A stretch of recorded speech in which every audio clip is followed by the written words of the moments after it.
من الشیطان الرجیم بسم اللہ الرحمن الرحیم وَإِذْ قُلْتُمْ يَا مُوسَىٰ لَن نُؤْمِنَ لَكَ حَتَّىٰ نَرَى اللَّهَ جَهْرَةً فَأَخَذَتْكُمُ الصَّاعِقَةُ وَأَنْتُمْ تَنْظُرُونَ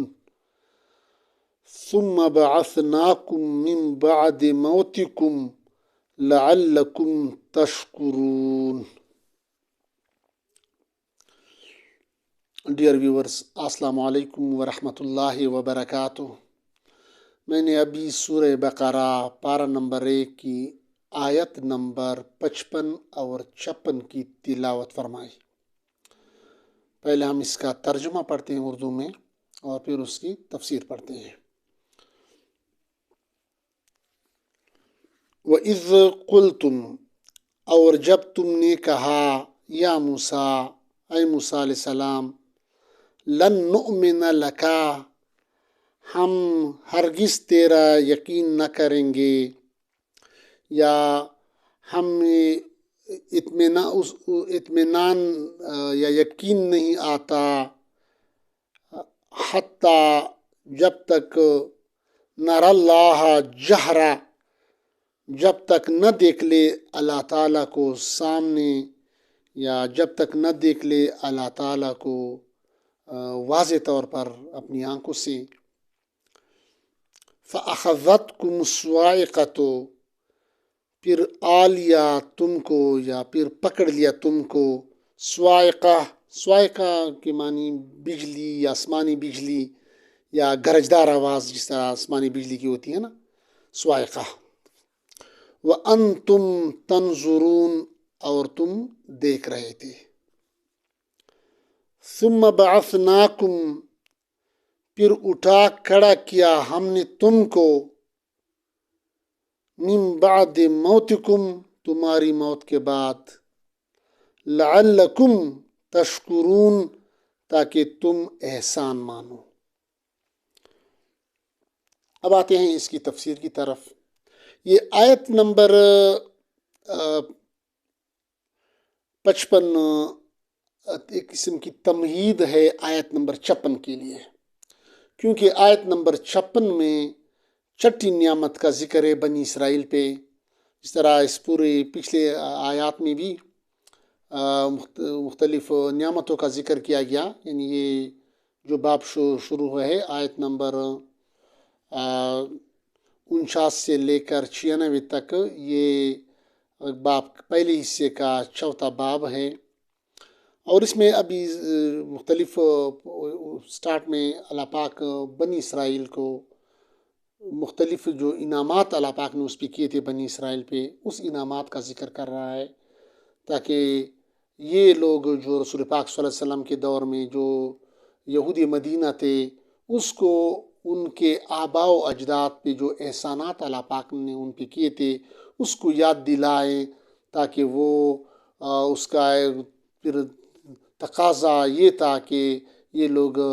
اللہ کی نعمتوں کا شکر ادا کر کے رسول پاک صلی اللہ علیہ وسلم پہ، قرآن اور صاحب قرآن پہ ایمان لائے، توحید پہ ایمان لائے اور شرک کو چھوڑ دیں۔ تو یہ اس کے لیے مختلف نعمتوں کا ذکر کیا گیا۔ تو اسی پچھلی آیت میں ہم نے پچھلے درس میں ذکر کیا تھا، وہاں پر اس کی توبہ قبول کی گئی تھی۔ اب یہاں پر اس 56 آیت میں اس کا جو چھٹا انعام اس پہ کیا گیا اس کا ذکر ہے۔ تو اس چھٹے انعام سے پہلے، یعنی 56 آیت میں چھٹا انعام ذکر کیا گیا ہے، تو یہ آیت نمبر 55 اس چھٹے انعام کے لیے ایک قسم کی تمہید ہیں، اور اس آیت نمبر 55 میں اشارہ ہے ایک اس واقعے کی طرف، جو اس واقعے کی تفصیل قرآن پاک میں سورۃ الاعراف آیت نمبر 155 پارہ نمبر 9 میں ذکر ہوا ہے۔ اس تفصیل وہاں پر سورۃ الاعراف آیت نمبر 155 میں ذکر ہے، مذکور ہے۔ تو اس واقعے کی طرف اس کا ذکر ہے، اس کا اشارہ ہے اس واقعے کی طرف، اس واقعے کی وَإِذْ قُلْتُمْ، اور یاد کرو، یعنی اس وقت کو یاد کرو جب تم لوگوں نے، بنی اسرائیل نے، موسیٰ علیہ السلام پیغمبر سے، موسیٰ علیہ السلام اپنے پیغمبر سے مطالبہ کیا۔ وجہ یہ تھی کہ جب اس کی توبہ قبول کی گئی تو موسیٰ علیہ السلام کو اللہ پاک نے، وہ جو 40 رات معتکف رہے تھے کوئی طور میں، تو اللہ پاک نے اس کو تورات، آسمانی وحی، آسمانی کتاب اس کو دے دی بطور کتابی شکل میں، تاکہ ابھی اس قوم کے لیے کہ بنی اسرائیل اس کی اللہ کی کتاب پہ اس وقت تورات کے مطابق اس پہ ایمان لائیں اور اس کے مطابق عمل کریں۔ تو تورات جب وہ موسیٰ علیہ السلام اپنی قوم کے پاس لے آیا کہ اللہ کی کتاب ہے اور مجھ پہ نازل ہوئی ہے، موسیٰ علیہ السلام پہ نازل ہوئی ہے اور آپ کی لیے ہدایت کا ذریعہ ہے، تو ان میں سے بنی اسرائیل میں سے بعض لوگوں نے یہ اعتراض کیا کہ اس تورات میں تو بعض ایسے احکامات ہیں جو مشکل ہیں اور اس پہ عمل کرنا بہت ہی مشکل ہے، تو یہ مطلب ہے کہ ایسا پاسبل یا ایسا ممکن نہیں لگ رہا ہے کہ اللہ پاک ہمارا رب جو کریم رب ہے، مہربان رب ہے، وہ ہم پر ایسی سخت احکامات ہم پہ لاگو کر لیں۔ تو اسی وجہ سے ہمیں اس وقت واقعی اطمینان اس وقت ہوگا، تب ہوگا کہ جب اللہ تعالی ہم سے خود بات کر لیں، تب ہمیں یقین آ جائے گا کہ واقعی یہ کتاب اللہ کی طرف سے نازل کردہ ہے۔ تو یہ جب انہوں نے مطالبہ پیش کیا اپنے پیغمبر سے، حضرت موسیٰ علیہ السلام سے، تو موسیٰ علیہ السلام نے اپنی قوم میں سے 70 بندے کو چن لیا، یعنی اس کی آپ سمجھے کہ اس کے سردار یا اس میں بڑی قسم کے لوگ، 70 لوگوں کا انتخاب کیا کہ آپ لوگ میرے ساتھ چلے جائیں کوئی طور پہ، اور اللہ سے درخواست کی کہ اس کو اللہ پاک اس سے باتیں کریں۔ تو جب یہ 70 لوگ کوئی طور پہ چلے گئے موسیٰ علیہ السلام کے ساتھ، اور موسیٰ علیہ السلام نے اللہ سے دعا کی، التجا کی، تو انہوں نے اللہ پاک نے اس کے ساتھ باتیں کی جس طرح موسیٰ علیہ السلام کے ساتھ اللہ پاک نے باتیں کی تھی، تو اس طرح ان کے ساتھ بھی اللہ پاک نے باتیں کی اور انہوں نے سن لی اپنی کانوں سے۔ تو جب یہ کلام اللہ پاک کا کلام انہوں نے خود اپنی کانوں سے سنا، تو جگہ تو یہ تھا، انصاف کا تقاضا تو یہ تھا کہ جو مطالبہ انہوں نے کیا تھا اللہ پاک نے اس کا وہ مطالبہ پورا کیا، اور اس کو توحید کو ماننا چاہیے تھا، تورات پہ ایمان لانا چاہیے تھا، تورات پہ عمل کرنا چاہیے تھا، تقاضا تو یہ تھا۔ لیکن انہوں نے یہ اس کو ماننے کی بجائے ایک محمل قسم کا اور ایک قسم کا گستاخانہ قسم کا دوسرا مطالبہ کر دیا کہ ٹھیک ہے، ہم نے تو کلام تو سنی، اللہ کی آواز تو ہم نے سنی اپنی کانوں سے، لیکن ہمیں اس وقت کامل اطمینان نصیب ہوگا جب ہم اپنی آنکھوں سے اللہ پاک کو دیکھ لیں، حتی نر اللہ جہرا، کہ بالکل اپنی آنکھوں سے واضح طور پر ہم اللہ پاک کو دیکھ لیں۔ تو چونکہ یہ مطالبہ گستاخانہ تھا، یہ چونکہ ہدایت پہ مبنی نہیں تھا، تو اللہ پاک کا غضب اس پہ نازل ہوا اور ایک قسم کی آسمانی بجلی قسم کی اس پہ گرجدار آواز آئی اور پھر وہ لوگ مر گئے۔ یعنی ایک دوسرے کو یعنی وانتم تنظرون، یعنی تم دیکھ رہے تھے اس وقت، یعنی اس آسمانی بجلی کی طرح یا گرجدار آواز کو دیکھ رہے تھے، یا بعض تفاسیر کہتے ہیں کہ ایک دوسرے کو مرتا ہوا دیکھ رہے تھے، وانتم تنظرون۔ تو یہ اس واقعے کا ذکر ہے، یعنی وَإِذْ قُلْتُمْ يَا مُوسَىٰ، کہ جب تم لوگوں نے موسیٰ علیہ السلام سے درخواست کی کہ ہم اس وقت تک کامل اطمینان ہمیں اس وقت آئے گا، ہمیں اس وقت ہمارے دل کو یقین نصیب ہوگا کہ واقعی یہ کلام، یہ کتاب تورات اللہ کی طرف سے منزل ہے، نازل ہوا ہے، حتی نر اللہ جہرا، کہ ہم اپنی آنکھوں سے اللہ کو بالکل واضح طور پر دیکھ لیں۔ تو چونکہ یہ مطالبہ ان لوگوں کا گستاخانہ تھا، ایک مطالبہ اس کا پورا ہوا بھی، وہ دوسرا انہوں نے مطالبہ نکال لیا، تو اسی وجہ سے اللہ پاک نے اس پہ عذاب نازل کیا، فَأَخَذَتْكُمُ الصَّاعِقَةُ، گرجدار آواز، آسمانی بجلی قسم کی، آسمانی بجلی یا تندر اس پہ جو ہے نا نازل کیا اللہ نے، اور وہ گرجدار آواز کی وجہ سے وہ مر گئے، وَأَنْتُمْ تَنْظُرُونَ، اور وہ اس کو عذاب کو دیکھ رہے تھے اور اس کی یا ایک دوسرے کی موت کو دیکھ رہے تھے۔ پھر اس کے بعد موسیٰ علیہ السلام نے اللہ سے درخواست کی کہ اللہ یہ تو سارے مر گئے، تو یہ قوم کی طرف میں جب واپس جاؤں گا تو یہ پھر مجھ سے کہیں گے کہ آپ لوگ نے ہمارے 70 بندوں کو کیوں مروایا؟ تو اللہ سے التجا کی، دعا کی اللہ کو کہ اللہ اس کو دوبارہ زندہ فرما. تو اللہ پاک نے موسیٰ علیہ السلام کی دعا قبول فرمائی، اور ان لوگوں بنی اسرائیل کے لوگوں پہ دوبارہ ایک احسان کیا، ایک چھٹا انعام اس پہ کیا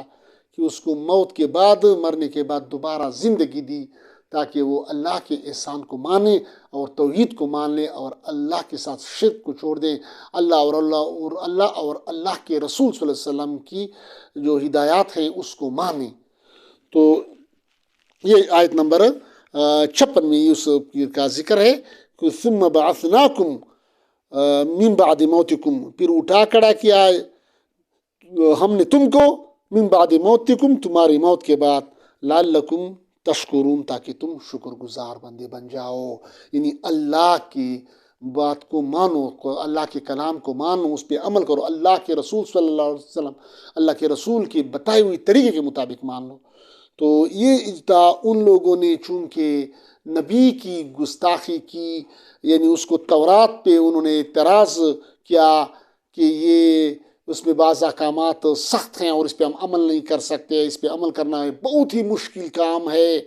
تو اسی وجہ سے وہ ان احکامات سے اپنے آپ کو بچانے کے لیے، چھڑانے کے لیے مختلف ہیلے بہانے کر رہے تھے، جس کی وجہ سے اللہ نے اس پہ پہلے عذاب نازل کیا، یعنی اس کو مار ڈالا رجدار آواز کی وجہ سے، آسمانی بجلی کی وجہ سے، اور پھر دوبارہ زندہ کیا موسیٰ علیہ السلام کی دعا پہ، تاکہ یہ لوگ شکر گزار بندے بن جائیں.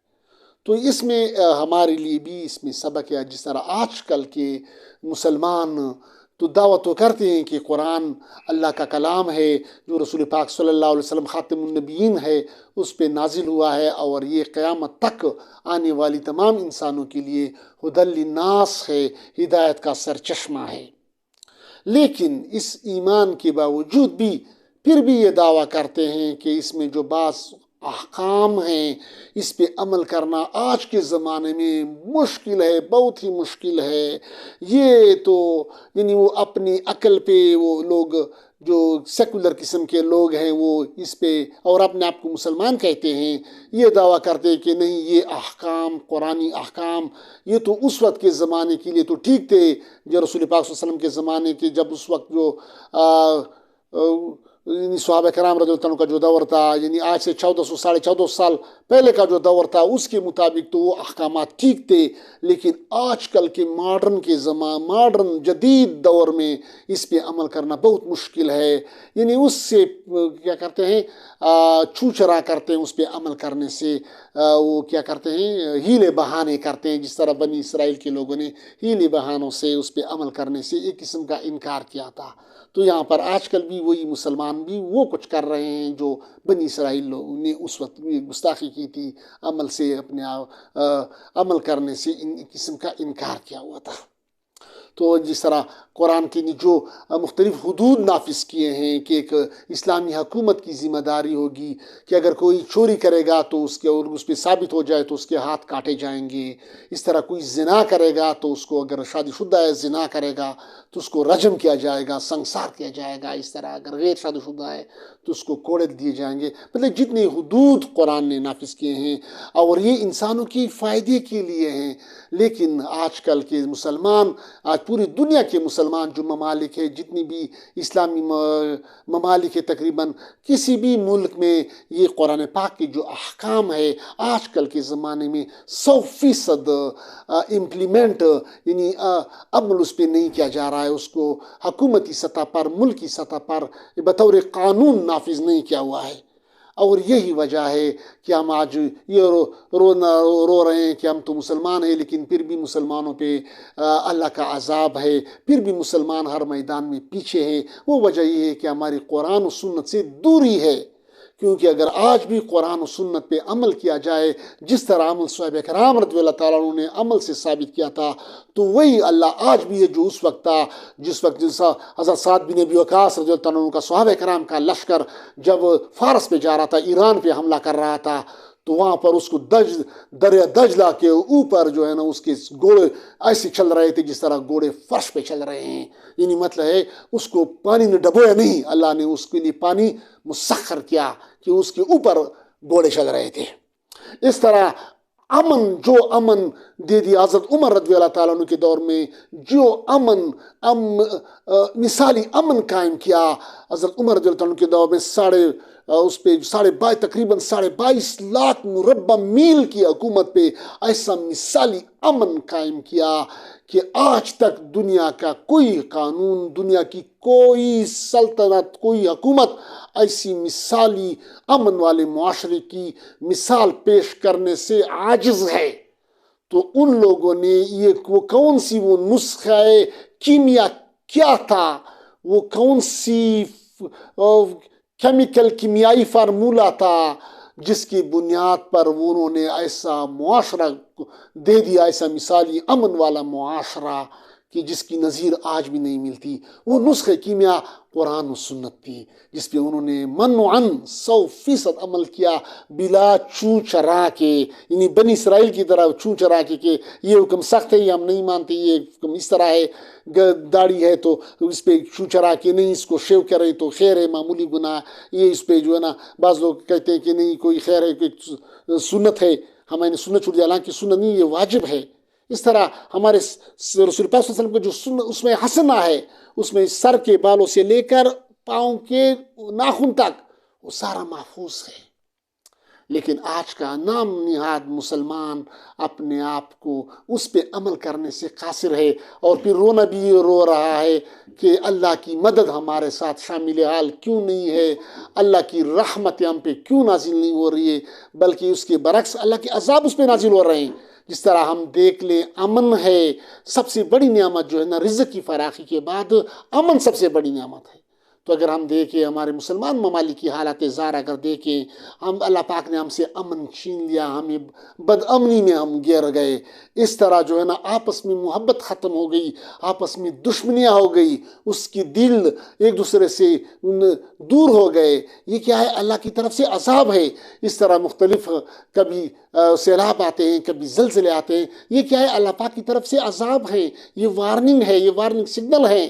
تو مسلمانوں کو چاہیے کہ ہم سب کو چاہیے کہ ہم قرآن و سنت کو سمجھ لیں، اس کے معنی و مفہوم کو سمجھ لیں، اس پہ عمل میں لائیں، اور اس کو پوری انسانیت کو اس کی تبلیغ کریں. اللہ پاک ہمیں عمل کرنے کی توفیق عطا فرمائے. وما علینا الا البلاغ.